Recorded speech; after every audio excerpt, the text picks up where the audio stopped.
విశాఖలో సమర్థవంతమైన పోలీసింగ్ సాంకేతిక సహాయంతో భారీగా కేసులు ఛేదిస్తున్నామని నగర police commissioner doctor Shankhabrata Bagchi అన్నారు. నగర పోలీస్ కమిషనర్ కార్యాలయంలో ఫిబ్రవరి నెలకు సంబంధించిన రికవరీ మేళాను నిర్వహించారు. ఈ ఏడాది ఫిబ్రవరి నెలలో 62 చోరీ కేసులు నమోదయ్యాయని, వాటిని విజయవంతంగా ఛేదించి 54 మంది నిందితులని అరెస్ట్ చేసినట్లుగా సిపి శంఖబ్రత బాగ్చి తెలిపారు. కాపాడిన చోరీ సొత్తులో 66,86,598 రూపాయల విలువ గల నగా వస్తువులు, నగదు, 45 లక్షల విలువ గల 301 మొబైల్ ఫోన్లని రికవరీ చేశామన్నారు. సుమారు 1,12,00,000 రూపాయల విలువ గల సొత్తును రికవరీ చేసినట్లుగా సిపి వెల్లడించారు. రికవరీ చేసిన వస్తువులను, నగదును మేళా ద్వారా బాధితులకి అందించారు.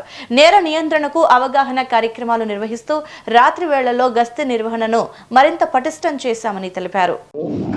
ఈరోజు ఫిబ్రవరి నెల సంబంధించిన ప్రాపర్టీ క్రైమ్ సంబంధించిన రిఫండ్ మేళా నిర్వహించడం జరుగుతుంది.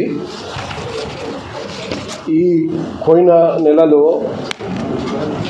జరిగిన 62 కేసులు ఛేదించి 24 మంది నేరస్తులను పట్టుకొని దాదాపు 1 కేజీ 790 గ్రామ్ బంగారము, 6 కేజీలు 140 గ్రామ్ వెండి, క్యాష్ 7,27,500 రూపాయలు, 9 మోటార్ సైకిల్స్, 3 ఆటోలు, 1 మహీంద్రా వ్యాన్, మొబైల్ ఫోన్ 303, మొత్తం ప్రాపర్టీ విలువ 1,12,00,000